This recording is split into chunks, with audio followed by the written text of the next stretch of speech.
de volta com o Sport Wesb e agora tem mais futebol amador pra você. Isso mesmo, galera. Íris Sport está de volta à Série A da LCDT e não apenas está de volta como campeã da Série B do Campeonato Municipal da LCDT. Põe na tela.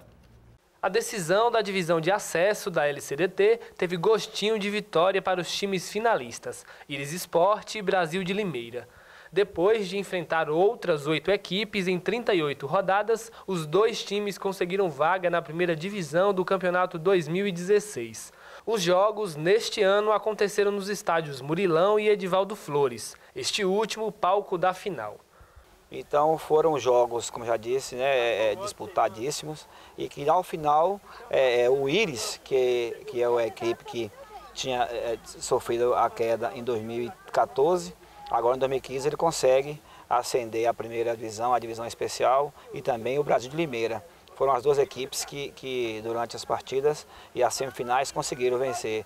O Íris conseguiu passar pelo Baixo do Cedro e o Brasil de Limeira passou pelo Juventus. O Brasil de Limeira é da zona rural de Vitória da Conquista. Com muita raça e determinação, ele conseguiu esse feito inédito, subir para a primeira divisão do campeonato amador da cidade. Mas, segundo o treinador, chegar até aqui não foi fácil. Foi difícil, porque a gente, principalmente a gente que é da zona rural, né, tem bastante dificuldade para vir jogar aqui, tem que estar pagando carro, essas coisas tudo. Mas o mais, graças a Deus, ocorreu tudo bem, com muita dificuldade, mas também. Além da expectativa para estrear na elite do futebol municipal, o time promete mudanças. Primeira divisão, nós sabemos que é um campeonato diferente, mas o nosso time tem garra, vamos reforçar e, se Deus quiser, vamos fazer um belo campeonato ano que vem. Já o Íris Sport é um velho conhecido da torcida conquistense. Agora, de volta à primeira divisão, promete dedicação dobrada e, claro, não cair nunca mais. A gente está com a expectativa de fazer um bom campeonato para que a gente nunca mais venha cair, porque é complicado você disputar uma primeira divisão e cair para a segunda divisão. O foco desses dois times agora é a preparação para a primeira divisão, até porque eles não querem voltar para a divisão de acesso por tão cedo. Falando nela, o presidente da LCDT já adiantou uma novidade para a competição do ano que vem. Essa divisão de acesso, o ano que vem, nós fizemos uma questão para que haja uma renovação. Então, as equipes que vão disputar a divisão de acesso 2016 só poderão ter jogadores com idade inferior a 25 anos. Haverá aí uma exceção para um jogador tipo goleiro e mais uns 4 de linha, mas a maioria dos jogadores deverão ter a idade até 25 anos para poder haver uma renovação geral no campeonato. Parabéns também para o Brasil de Limeira, mais uma equipe da Zona Rural, representante da Zona Rural na LCDT no ano que vem. Não foi dessa vez que levou o título da segunda divisão, mas está também na primeira divisão. Íris, meu amigo, galera do Íris Sport, meus parabéns pelo título de segunda divisão, mas voltando para o lugar de vocês, que é de direito, porque time grande tem que estar na Série A. O Íris Sport, que há poucos anos atrás foi campeão da Série A e vai voltar a ser campeão da Série A em breve, muito em breve, em Vitória da Conquista. Série A, Série B, Série A, Série B, vamos de Série B do Campeonato Brasileiro. 19 segundos, Alvino. Esse foi o tempo que o Bahia precisou para abrir o placar do Bavida esse fim de semana com um gol de Chiesa e abalar as estruturas do maior rival. E por falar em Chiesa, 45 minutos. Esse foi o tempo que o artilheiro do Bahia precisou para ir de herói a vilão da partida. Dominou a bola no ombro, foi amarelado e, como já tinha recebido cartão amarelo por tirar a camisa na comemoração do primeiro gol, foi expulso de campo. Uma grande confusão se formou. E até o presidente do clube foi tirar satisfação com o árbitro na saída para o intervalo. Sem motivo ou razão, a arbitragem foi praticamente impecável nessa partida. O Vitória, que já tinha conseguido o empate com o Escudeiro, voltou para campo arrumado. A torcida do Tricolor começou a lembrar do dia 5 de julho de 2015, data do último Bavi, aquele certo 4-1. O Vitória quase conseguiu repetir o mesmo placar.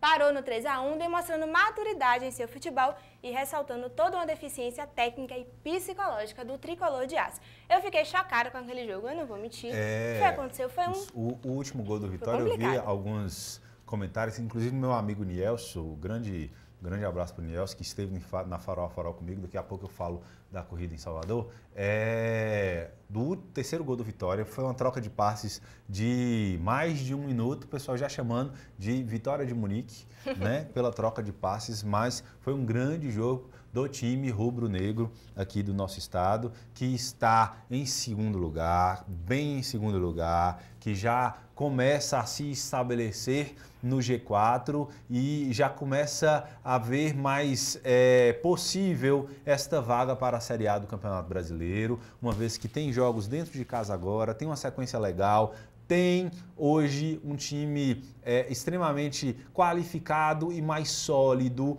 o time do Vitória, coisa que pode o ajudar nas próximas rodadas já garantir o seu lugar na Série A do Campeonato Brasileiro. Ao contrário, acontece com o Tricolor de Aço, acontece com o Bahia. Além da derrota, além de sair do G4, não foi para quinto apenas, ele foi para sexto, porque teve o azar do Santa Cruz, do América Mineiro, vencerem os seus jogos e ultrapassar o Bahia. Além de tudo, o Bahia joga 2 jogos fora de casa. O próximo jogo, um jogo muito difícil, contra o Paysandu, que é o 4º colocado, que vem de derrota fora de casa para o Atlético Goianiense. Ou seja, a vida vai começar a ficar ainda mais difícil para o Bahia. Sérgio Soares tem apostado muito nos meninos da base, mas acredito eu que é o momento de dar experiência ao time, de entrar sim com Pitoni, como a torcida reclama, chama atenção e pede, entrar sim com Roger, entrar sim com Souza no campo,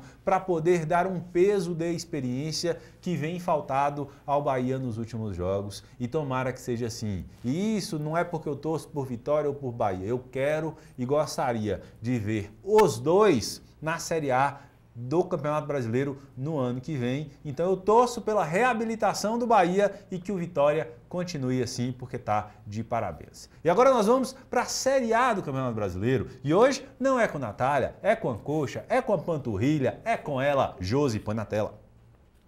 A 29ª rodada do Brasileirão Série A começou no sábado com o jogo do Internacional e Sport. O Inter levou a melhor e conseguiu a vitória por 2-1. No mesmo horário, de 6h30, quem jogou também foi o Coritiba e Atlético Mineiro. O Galo não quer deixar o Corinthians se afastar mesmo na liderança e bateu o Coxa por 3-0 dentro do Couto Pereira.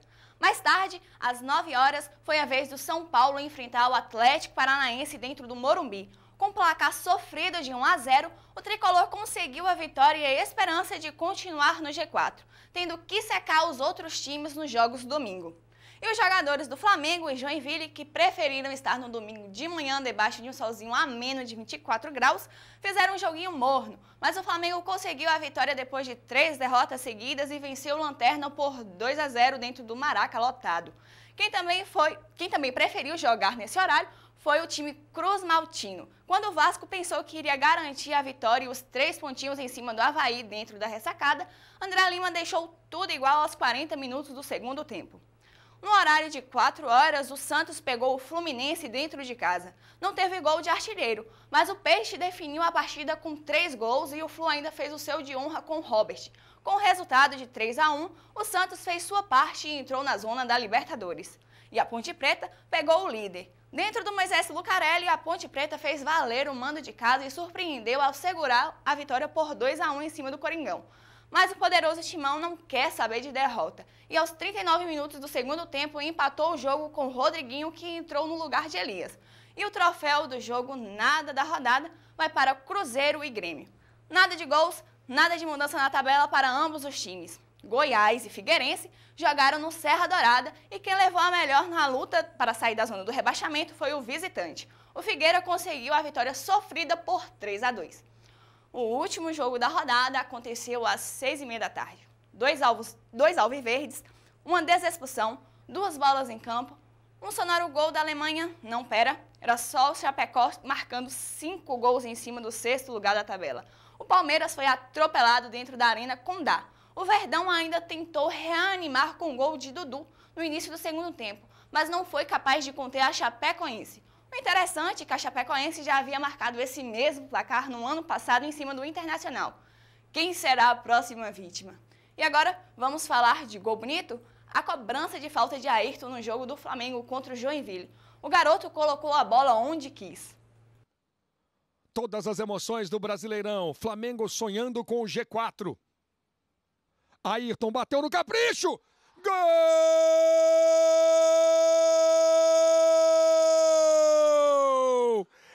É do Flamengo! Ayrton!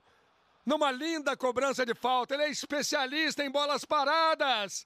Ayrton! No capricho. Bonito. No ângulo de Agenor. Se você quiser ter o seu lance da rodada aqui no Esporte UESB, envie um e-mail para esporteuesb@uesb.edu.br ou marque no Instagram @esporteuesb. Agora vamos para a tabela. Ficou assim, Corinthians segue firme e forte na liderança com 61 pontos, o Galo vem em seguida com 56, o Grêmio em terceiro com 52, o Santos pegou a última vaga do G4, mas ainda está empatado com o São Paulo, que vem em seguida com o mesmo número de pontos. A diferença é que o tricolor tem o menor saldo de gols. Em sexto vem o Palmeiras com 45 pontos, Flamengo na sétima posição com 44 pontos e o Inter também com a mesma quantidade de pontos. A diferença é que o Flamengo tem o maior número de vitórias, por isso ficou em sétimo lugar. Ponte Preta em nono com 41 pontos, em décimo o Sport com 40, Atlético Paranaense ocupa a 11ª posição com 38 pontos, Fluminense com 37 fica em 12º, Cruzeiro também com 37 pontos em 13º, em 14º a Chapecoense com 34, o Avaí ocupa o 15º com 33 pontos, coladinho com o Curitiba, que também tem 33 pontos e ocupa a 16ª posição, mas tem uma vitória a menos. Já na zona do sofrimento, o Goiás e Figueirense estão com 31 pontos. O Goiás está na 17ª posição porque tem um saldo de gols melhor que o Figueira, que segue colado na 18ª colocação. O terror do Mengão, digo Vasco, segue com 27 pontos e é o vice-lanterna. Joinville respira com a ajuda de aparelhos com 24 pontos e está na 20ª posição.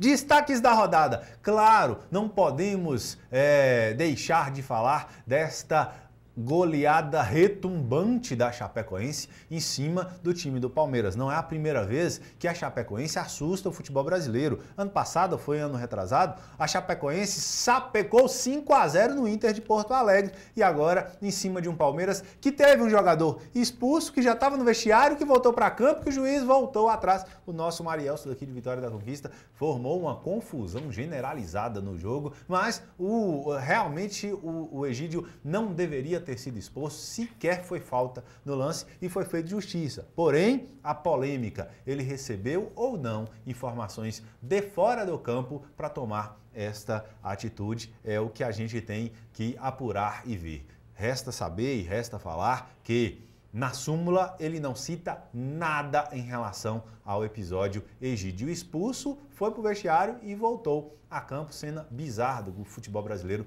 deste final de semana.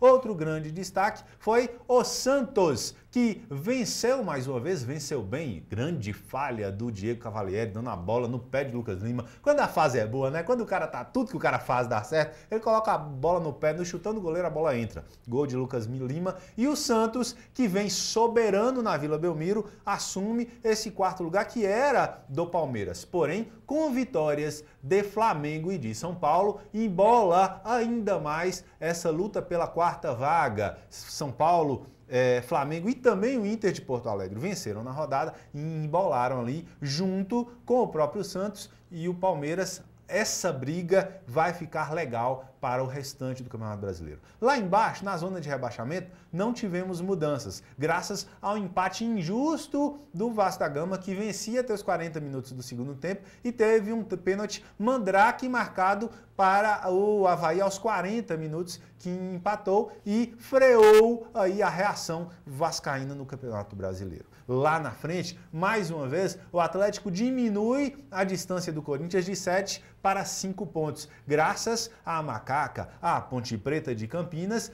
que chegou a estar ganhando do Timão, mas cedeu empate. Mesmo assim, o Timão não andou na tabela, sendo que agora nós temos 9 jogos, 27 pontos para serem jogados, e o Atlético Mineiro tem que tirar 5 pontos. Desses 5 pontos, 3 podem ser tirados no confronto direto, já que eles se enfrentam na Arena Independência, lá no Horto. E é por isso que eu torço, quero muito ser campeão brasileiro esse ano. Eu sei que quem não é corintiano, esse ano torce para o Galão. Não é isso, Ingrid? É isso mesmo, Alvino. Vamos encerrar? Vamos encerrar, mas antes você tem um recadinho para dar, um depoimento para falar. O que você foi fazer Não, em Salvador? ontem em Salvador, a prova Farol a Farol, né, 21 quilômetros do Farol de Itapuã ao Farol da Barra. Tivemos algumas adaptações por conta das reformas, né, na orla de Salvador, mas uma prova muito massa, porém ontem foi muito duro. O sol de Salvador castigou muita gente. Quem foi lá atrás de tempo, de diminuir o tempo nos 21,